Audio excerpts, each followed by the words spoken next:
Welcome back to my channel. ఈరోజు మన ఛానల్లో గుత్తి కాకరకాయ ఫ్రై ఎలా చేసుకోవాలో చూద్దాం. ఇది సాంబార్లోకి సైడ్ డిష్గా చాలా యమ్మీగా ఉంటుందండి. డెఫినెట్గా మీరందరూ ఒకసారి ట్రై చేయాలి తప్పకుండా.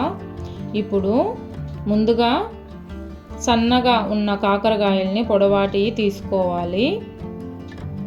వీటిని పైన తొక్కంతా తీసేసి ఇలా నేను చూపిస్తున్న విధంగా చేసుకోవాలి.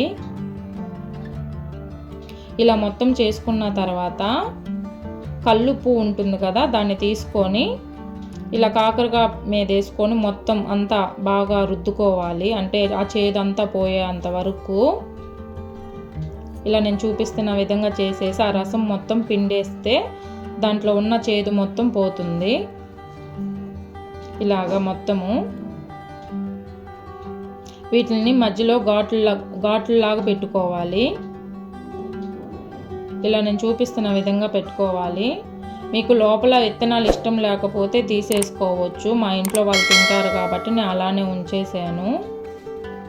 ఇలా అన్ని ఘాట్లు పెట్టుకున్న తర్వాత కడాయి తీసుకొని ఆయిల్ వేసుకోవాలి. కొంచెం ఆయిల్ ఎక్కువగానే వేసుకోవాలండి. ఇవన్నీ బాగా వేగాలి. సో నేను ఇలా తీసుకున్నాను. వీటిని ఆయిల్ వేడెక్కిన తర్వాత ఒక్కోటిగా ఆయిల్లో వేసుకొని బాగా ఫ్రై అవనివ్వాలి. ఇలా నేను చూపిస్తున్న విధంగా కానీ మీరు కూడా చేసుకున్నట్లయితే చేదు ఇష్టం లేని వాళ్ళకి ఈ ఫ్రై చాలా నచ్చుతుందండి. కొంచెం కూడా చేదు లేకుండా చాలా బాగుంటుంది కాకరకాయ ఫ్రై. ఇలా అన్నీ ఒకదాని తర్వాత ఒకటి ఆయిల్లో వేసుకొని ఫ్రై అవనివ్వాలి. ఈ లోపల మనము ఫ్రైకి కావాల్సిన కారాన్ని ప్రిపేర్ చేసుకుందాము. జీలకర్ర తీసుకోవాలి, కొంచెం ధనియాలు, ఒక వెల్లుల్లి రెబ్బ తీసుకోవాలి, కొంచెం కారం బదులు మీరు ఎండుమిర్చి కూడా వేసుకోవచ్చు, కొంచెం శనగపప్పు, కొంచెం పచ్చెనగపప్పు,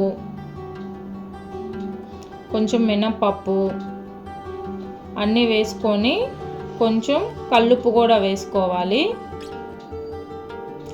అన్నీ వేసుకొని మిక్సీ పట్టుకోవాలి. ఇప్పుడు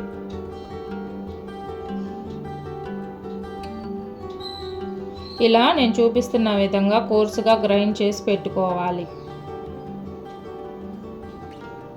ఇప్పుడు కాకరకాయలన్నీ ఫ్రై అయిపోయినాయండి. ఇలా నేను చూపిస్తున్న విధంగా ఫ్రై చేసుకోవాలి.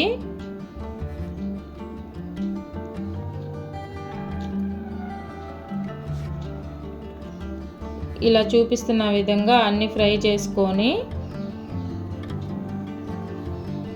వీటిల్లో కొంచెం చల్లారిన తర్వాత ముందుగా చేసుకున్న కారాన్ని ఈ మధ్యలో పెట్టుకోవాలి. కాకరకాయ మధ్యలో మనం ఘాట్లు పెట్టుకున్నాం కదా, వాటి మధ్యలో అంతా డిప్ చేసుకోవాలి.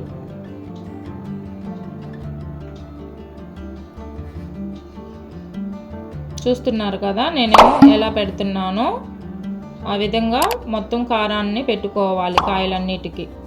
ఇలా మొత్తం పెట్టుకున్న తర్వాత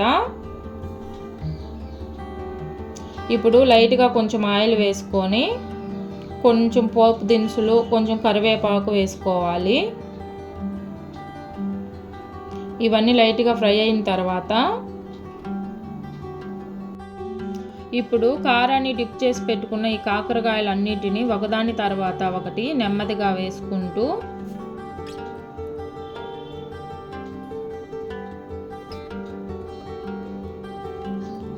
చిన్నగా వీటిలన్నిటినీ కలుపుకోవాలండి, ఆ కారం విడిపోకుండా. ఇదిగోండి ఇలా నేను చూపిస్తున్న విధంగా చిన్నగా మెల్లగా కలుపుకోవాలి. వీటిని ఒక 10 నిమిషాలు మూత పెట్టి మగ్గిస్తే కాకరకాయలు డిప్ చేసిన కారం కూడా మగ్గి బాగుంటుంది. ఇదిగోండి చూడండి ఇలాగా.